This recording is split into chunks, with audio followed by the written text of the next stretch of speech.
Hello, Chippewa community. This is Molly Hallahan, the principal of Chippewa, coming at you live again from Chippewa as we share with you what our distance learning for all students is going to look like starting on Friday. I wanted to share first of all how we used our 2 transition days. We are very grateful that we had these days, and I know that this could have present a hardship for some families. So we really appreciate having 2 non-instructional days that we are able to work on the transition. We did put together a new bell schedule for our distance learning time together. We did have to take into account the governor's executive orders, one of which was to provide 30 minutes of prep time a day for our teachers.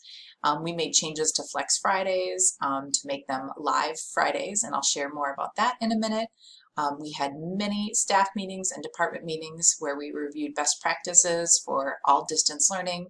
We created a series of documents, including a personalized bell schedule for students, resources for teachers, families, and students for to provide like a one-stop shop where they can access all sorts of different information. We made the adjustment of our technology and our assessments to be ready to go to a distance-only format. You will see your child's personalized schedule come through via email to your child shortly. We're proud of this document. It takes into account their individual schedule, passwords, links, anything that we think they need to be successful for distance learning. So take a look for that in your child's email.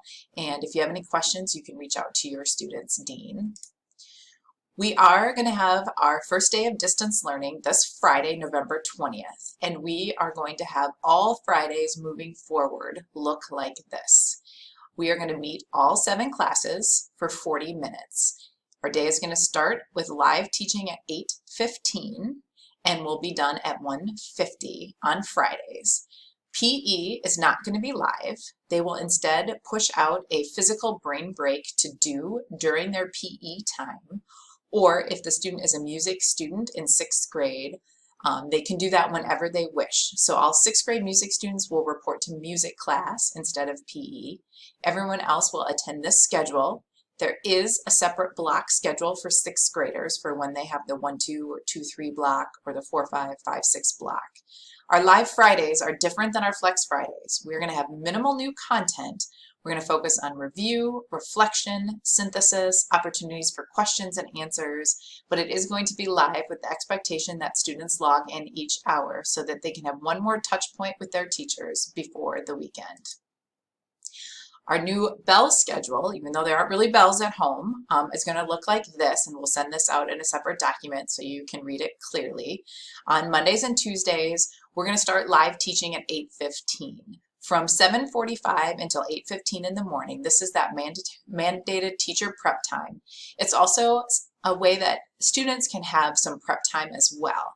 They can access their materials asynchronously. So in other words, they can get prepared for their day, they can lay out their schedule, they could do some independent reading, they could practice their instrument, even though that can be pretty early for instrument practice. So this is when students can do some of their asynchronous learning while the teachers have their mandated prep time.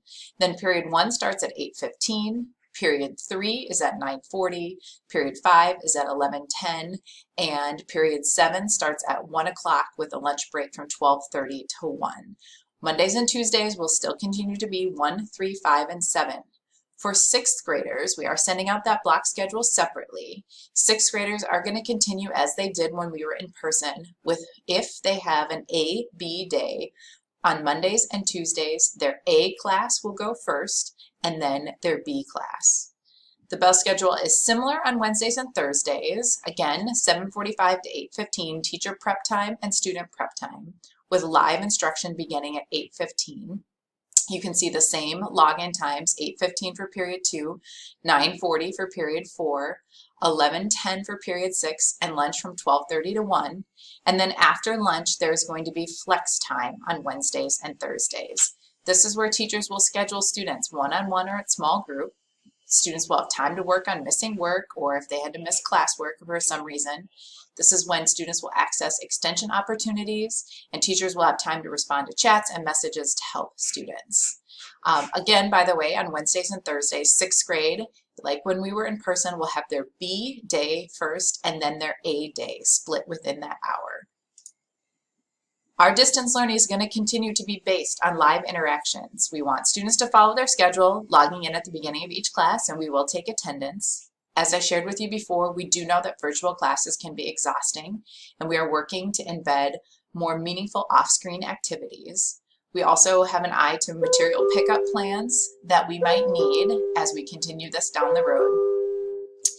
We are asking that teachers record essential parts of lessons that are live. So if a student were to miss that, they would be able to access that. We ask you to please encourage your child to have his or her camera on. It is so hard to teach without having some interaction with students. We like to see their faces. We like to know if they're understanding and asking questions. We really do want all of our students to fully participate. And if you can help us by reminding your students to complete the assignment fully before they turn it in, pressing that blue turn in button on Google Classroom is very tempting, and there are still a number of students that turn it in with little work done or no work done, forgetting that that is submitting the assignment. We do want to just continue to thank you for your support. We already miss the students. We encourage everybody in our community to be safe, especially with the holiday season approaching. We are eager to return when it is safe. We know that distance learning is a hardship for families, and we are just so grateful for all of your support and encouragement. Thank you, and take care.